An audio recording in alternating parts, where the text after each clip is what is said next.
I think the most stark example of this rejection of biodiversity is this move to something like lab-grown meat, for example. I'm very curious of your thoughts of somebody that's been doing this and obviously cares about this a lot, as do I, about the increasing acquisition of land from technocrats like Bill Gates, the largest owner of farmland in the United States, this push to lab-grown meat, which seems to me to be the antithesis of biodiversity. What's your take on this movement? What do you think's going on here with this Bill Gates acquiring land, lab-grown meat, taking away, land from farmers that want to do it regeneratively and create that symbiosis? Well, it's kind of two different things there to me, but for someone like Mr. Gates to acquire these incredible amounts of acreage of a farmland is really concerning to me. I defend as a private citizen of this republic, I defend his right to do it. That's property rights. I'm a great advocate of that. Mm-hmm. But as a student of nature and a student of the soil, to have a person who has no understanding of the natural systems of this land he's buying is concerning to me. I realize that he could hire any number of people that understand how that works, but it appears that it's going the other way, and the places are monocultural, industrially farmed kinds of places, and that's concerning to me. The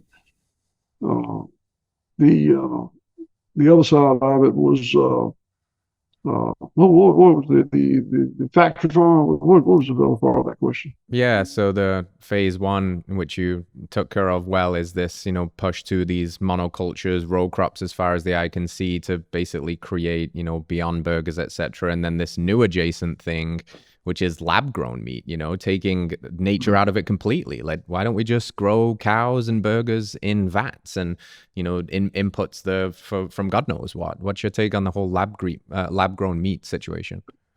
Well, I certainly don't know a lot about that. I certainly don't know enough about it to condemn it or argue the fact. But the fact that every step that I've seen technology take us further and further away from the natural production system has not ended well or is not ending well. And I see this as a huge further divergence from the natural system. And I really don't consider that to be my competitor. I mean, maybe it will one day. I mean, I'm not saying we can't feed the world that way, but I bet we can't feed the world that way without a whole huge different set of problems. So I can't worry about that right now. Right now, my nemesis is the big implanted monocultural industrial farming system that's been growing and growing and growing since World War II. And is having more and more and inflicting more and more damage on our land, our water, our environment, rural communities, I think society in general. So, I'm not going to worry about the second opponent yet, which is lab-grown meat. But I'm still fighting the first opponent, which is monocultural, industrial-produced meat. I've been close enough to the monocultural situation to know how damaging it is. I can only speculate, but it's a further step in the wrong direction. I'm pretty sure of that. With that on the table, in terms of that is the big boss, if you will, to really push back again, to really try and change the direction or to stop the ship from sinking altogether. You mentioned in your book that you believe that we need to return to a radically traditional way of doing it. And I think, again, I think you said it beautifully, every time we've interjected technology we've moved simultaneously further away from nature, seemingly further away from the solution, and maybe on the surface level, just like these chemical inputs solved one problem but caused a dozen others. Is it fair to say that from your experience, your understanding, everything you're doing with healing the soil and CO2 sequestration in the soils and everything with white oak pastures, that the only way that we can save soils is this regenerative model that includes animals, that isn't just corn and soy fields, etc.? Does it require animals? Does it require fundamentally the way that it's always been, these regeneratively grazing animals moving over land?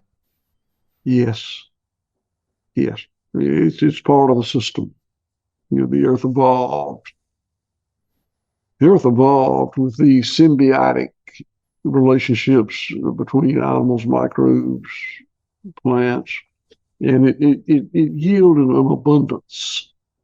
And the abundance, if you just look at a globe, I can see a globe right over there. It's beautiful. It's green and blue, and it's just beautiful. Look at those shots of the earth from space. It's beautiful. And the abundance that created that, look at the further abundance. Look at all that coal and oil and natural gas from the era of the dinosaurs that we've been living on for the last 80 or 100 years. That symbiosis, that bounty of nature occurs from that cyclical interaction between microbes, plants, animals, and we've broken that, and we've let me take just a second and explain something that we kind of left out. The difference in cyclical and linear. Mm-hmm. Your comment you just made it seem like I'm anti-technology, and I could see how you could make that statement, but I want to make it clear I'm not anti-technology. I think we embrace technology pretty good. I think I'm on my fourth drone now. We've been through. I had the first one of anybody that I know of in this business down here, and I love technology. I got all the stuff that anybody else has got, and it's fine. Yep.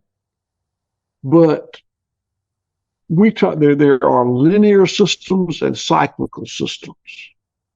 And technology works beautifully in a linear system, not so well in a cyclical system. Agriculture, farming, nature is cyclical. Technology is very linear. And it's powerful. Technology is powerful. And it was so powerful, we kind of got drunk on it. And we took this linear system of technology and applied it to this natural cyclical system, which is food production, nature out here. And it worked beautifully for a long time. As far as you could see, you just couldn't see very far. You couldn't see what was happening.